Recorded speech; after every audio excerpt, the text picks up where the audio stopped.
everyone, it's Linda and welcome back to my channel. As you can see, I'm in my art studio again, as I was in the video where I introduced myself, but today that means that this video will be art related. I put up a poll on Twitter asking my followers what kind of video they would like to see next, and I put out a couple of options, and must-haves for drawing was one that got the most votes. So today, that's what we'll be talking about. As you guys have noticed from my channel, I am very much into drawing. The main thing that I am drawing at the moment is people. I did not start off drawing portraits. I started drawing at around the age of 10 and kind of more went with referencing cartoons or pictures of animals and just drawing basic outlines and stuff like that. As I mentioned in my introduction video, I really like writing, so I really enjoyed creating my own characters and drawing them and putting them on paper for visual reference. And otherwise, I really did not like drawing people. I avoided it as much as possible. And in between that and now drawing portraits, I also was into painting for a while and things like that. But right now, I am solely drawing portraits. So yeah, I just wanted to point out and explain and show you guys brands and supplies and different things like that that I use for basically all of my portraits. And this includes both colored portraits and black and white portraits. I just wanted to point that out because I do both. I do mostly colored ones these days because I find it's more fun, but I also enjoy doing black and white as it's a little bit easier. So I am going to be showing you all the different supplies for the different types of portraits that I do. So first of all, every artist needs a good set of pencils. And the ones that I use are these ones by Stadler. It's from Nuremberg, Germany. So it's a German art product. In this package, there are 12. And they range from 2H to 8B. 8B being the softest lead and H2 being the hardest. And depending on what pencil you use, it transfers differently onto the paper, right? So like the softer ones, you don't have to press very hard and they already make a dark line, or like the really hard ones, it makes very light lines. And then so usually for my drawings, what I normally use is either between HB and 3B, kind of like middle. You get a good range that way. The main one that I use is probably B or 2B, basic, just pretty basic pencils. These Stadler pencils go for about, I want to say $10 to $15. I don't remember how much they were when I got them. I think I got them at Walmart actually.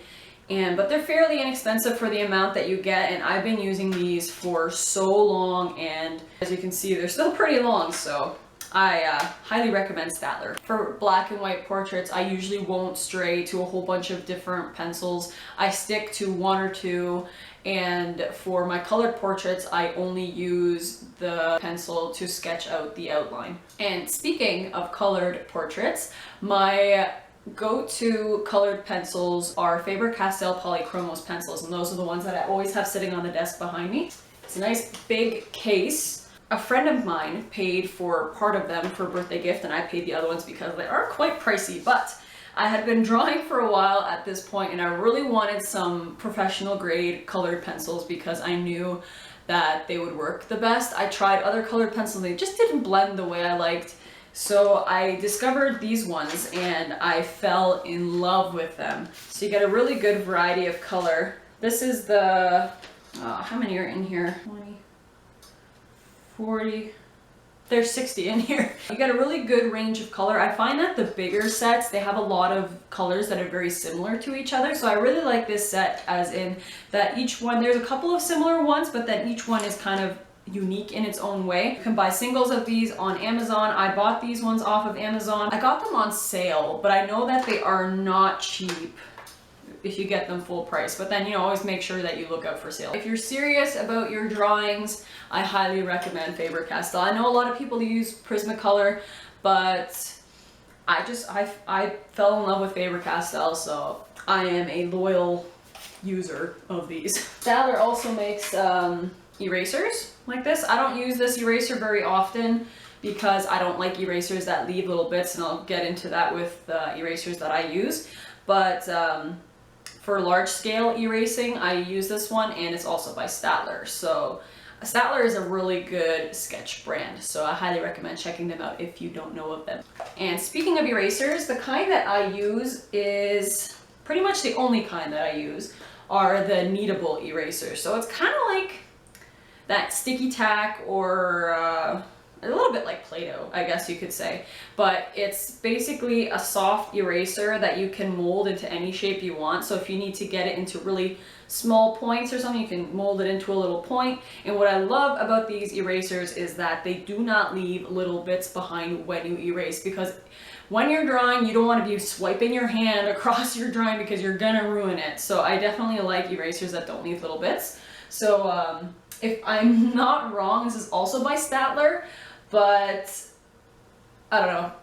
I don't quite remember where I got them from, and I don't keep them in their packaging. I put them in a little container like this with a lid so that they don't dry out. If you leave them out, they don't dry out super quick, but I did have an eraser that dried out after a few months, so I just wanted to make sure that they didn't do that. So I have a small square like this that I haven't used, and then I've got this one that I use. And they do not use up quickly at all. Like, I don't know, I think the only time you would throw them out is if they get dried. So, I don't know, they're a really great investment. And they're fairly inexpensive too. I think I paid $5 for them, maybe even less, I don't know, but yeah. Something that I just recently started using and have absolutely been loving is white gel pen. In the portraits that I draw, I like adding the highlight to their eyes. I just think that it kind of brings the drawing to life. But before I got the gel pen, I was using white paint with a fine tip brush, and that works, but I wanted something that was a little bit more convenient so I didn't always have to keep taking my paint out. So I found this gel pen at Michael's for $3 or $4, and it's by Jelly Roll, and it's the 08. But I highly recommend this. I've only been using it for a little while, but I do not imagine ever going back to paint again. It writes so smoothly and dries so quickly, and it's just, you can draw over anything and it'll pop through. Because you know, a lot of pens, if you try to draw over like pencil or colored pencil, it doesn't want to write properly. But I mean, like, this is a gel pen, so they usually would, but it often also takes super long for them to dry. But this one does not have a problem with that, so I highly recommend these gel pens. Now, what is a drawing without good paper? Am I right? Oh, sorry about that. Had to get a drink first. Talking makes my throat dry. So I've got 3 paper mediums that I'm going to show you guys that I use for a lot of my drawings. The first one is tracing paper. Now you guys are probably gonna think, why do you need tracing paper if you're drawing freehanded? Well, I do not like sketching directly on the paper that I'm gonna use for my final drawing, because it leaves, you know, like when you draw, it leaves like little grooves in the paper, I guess, if you all of a sudden press down too hard without thinking or something like that. And then when you try to color over with colored pencil, you can see the lines and stuff, and I really don't like that. So what I do is I just take a regular sheet of blank white paper. It can be any kind of paper. I usually use printing paper, so I get it at the dollar store. It's super inexpensive.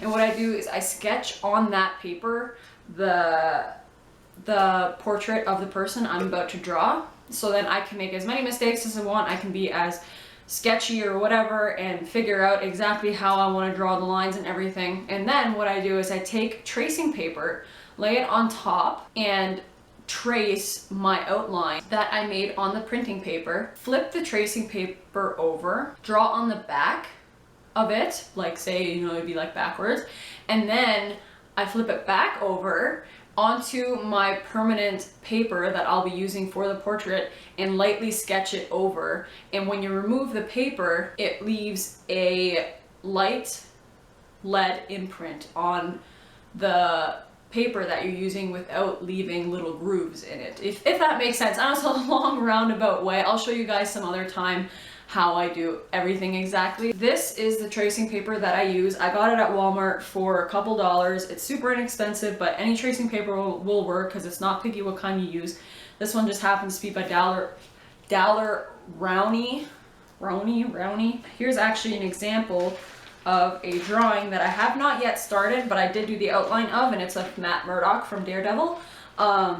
So yeah, that's what I do. I do that, you know, I trace it like this, draw it with pencil on the back, and then put it back on my paper and draw lightly on top so it leaves the lead from underneath imprinted on the paper. I actually learned this technique from Claire Delise, also a YouTuber. She's an amazing artist, writer, and makeup artist, and I highly recommend checking out her channel if you haven't already. She is an inspiration and a role model to me. So thank you, Claire, very much for teaching us that technique, because I can't imagine drawing my portraits any other way, because knowing me, I make a lot of mistakes while I'm sketching out the portraits, so this helps a lot. Now, as for the paper that I draw my portraits on, I like to use toned paper because it makes the colors that I use more vibrant. For my colored portraits, I use two sketchbooks by Strathmore, and it is the toned gray and the toned tan. It's pretty much just like basic sketch paper. And for the technique I was telling you before with the tracing paper, I don't know if you'll be able to see on camera, but this is the sketch of Matt Murdock that I did that I have not started coloring yet, but I hope to get that done soon. So yeah, that's kind of what it looks like. Just a light imprint, which is what I like, so that I can easily erase the lines if I need to, or that they won't show up too much when I start adding the color. And for final touches, when it comes to drawings, I like signing my name, and recently I've been adding like a black frame around the portrait because I just think it adds a little bit more to the drawing. And for that, I like using illustration pens or markers. You can use any kind of black pen really, but I find that illustration pens, they transfer onto paper a lot better than just regular black pens. So I use this set by Prismacolor, and it is the set of 8 illustration markers, and I have brush tip, chisel tip, and fine tip. The ones that I use to sign my name, I like to do super fine because I don't want my name to take away from the drawing, but I still want it on there. Sometimes I use the 005, which is super, super, super fine tip. You're not even gonna be able to see it on camera, like that's how fine tip it is. Or if I want it to be a little bit bolder, then I use the 03, which is a little bit bigger and still creates a really nice line. For the border around the drawings, when I add it, I like using either the 05 or 08, usually the 08 because it's a bigger tip, and I only have to, depending on how wide I want the frame, but usually the width that I make it, I just go over it once, and then once it's dry, I just move the ruler over a little bit more and then make another line so that it looks a little bit wider. So it's super easy and it transfers so well onto paper, really rich black color. So I highly recommend these ones. I got them on sale as well at Hobby Lobby, I do believe. And for the absolute final thing that I always do to my drawings, after spending so much time on drawing, the last thing you want to happen is for them to smear by accidentally rubbing against them or them, you know, like dropping. So what I love to use is a fixative spray. So this is the one that I use. This is actually a new can. I just emptied my other one. It's by Grumbatcher, which reminds me of Cumberbatch for some reason, Benedict Cumberbatch. It's professional quality matte final fixative for pastel, charcoal, and pencil, and it is non-yellowing, which is very important because paper over time, it yellows, right? I will say though, it has kind of a spray paint smell when you spray it on your drawing. So I definitely recommend that if you're going to use this to open a window or do it in an airy room so that the smell wafts out faster. But I definitely would never consider a drawing done until I have sealed it. So I highly, highly recommend this if you are into drawing, any kind of drawing really, you know, like if you want it to stay nice, I highly recommend you protect it. And aside from just regular art supplies, I will mention a few other things that I like to have when drawing. Number one being excellent lighting. I cannot stress enough how much I need good lighting for drawing because I have very sensitive eyes, and if I stare at one thing for too long, my head starts hurting or like my eyes start hurting, and with exceptional lighting, I find that it prevents that a lot. So I have a great light in my art studio right now. I have a nice window to let in a lot of natural light, which I can't get enough of. And I also have 2 lamps here with nice bright light bulbs in them. And the pretty basic one is just to have a nice workspace, somewhere where you feel comfortable, where you have a lot of space to move around and work and have your things organized, and where you can just feel like this is where you can create magic. Because being an artist is truly an amazing occupation, because the beauty about it is that no matter if the project you're working on didn't turn out exactly as you thought, it's still going to be beautiful, because art is a form of expression and different people will see it in different ways. I absolutely love being an artist, and I highly recommend that if you are considering becoming an artist in any form. It can be painting, interior decorating is an art form, I think, scrapbooking, drawing, computer design, digital art, anything like that. Like, I find that there is an artist inside of everybody. It just takes them a little bit longer to find where their art specialty lies. And I think that if you look long enough and practice with a bunch of different things, you know, calligraphy even, arts and crafts, different things, you'll find something that you really enjoy doing if art is something that you are interested in. I've been drawing since I was about 10 years old, which makes me being an artist for about 10 years. But I think that an artist is a child who survived. I've read that quote online and it is so true, because children have such a creative mind and they're so imaginative and they just find the beauty in magic and everything. And I think that if you're an artist, you still have that childlike wonder and you see the world in such a beautiful light. And I can't stress enough that if you are interested in art, go for it, because the world needs more artists. But yeah, that's everything for the video today. I thank you so much for hanging out with me, and I hope that you found a lot of the things that I said useful. If you are thinking about getting some of these things, definitely let me know. You guys can follow me on different social medias. The usernames and things like that will be at the end of this.